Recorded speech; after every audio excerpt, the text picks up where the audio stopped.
এবং এই দুইয়ের মধ্যে যা কিছু আছে সব কিছুকে, আল্লাহর অস্তিত্ব ছাড়া বাকি সব কিছুকে যদি একটি পাল্লায় রাখা হয়, একটি হাতে রাখা হয়, আর লা ইলাহা ইল্লাল্লাহ এই বাক্যকে যদি অপর হাতে অপর পাল্লায় রাখা হয়, তাহলে লা ইলাহা ইল্লাল্লাহর পাল্লা ভারী হবে।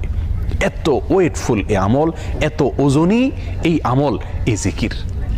অর্থাৎ আল্লাহ সুবহানাহু ওয়া তাআলা মুসা আলাইহিস সালামকে যে বার্তা দিলেন সেটি হলো লা ইলাহা ইল্লাল্লাহর চাইতে ওজনী, এর চাইতে ওয়েটফুল, এর চাইতে ভারী, এর চাইতে শ্রেষ্ঠ, এর চাইতে মর্যাদাপূর্ণ কোনো জিকির আল্লাহর জমিনে আর নাই।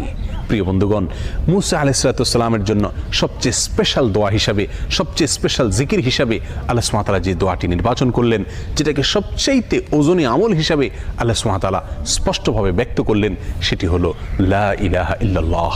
অথচ এই লা ইলাহা ইল্লাল্লাহ এটাকে আমরা খুব সাধারণ একটি জিকির মনে করি, খুব সাধারণ একটি দোয়া মনে করি, আমরা বিশেষ আমল খুঁজে বেড়াই।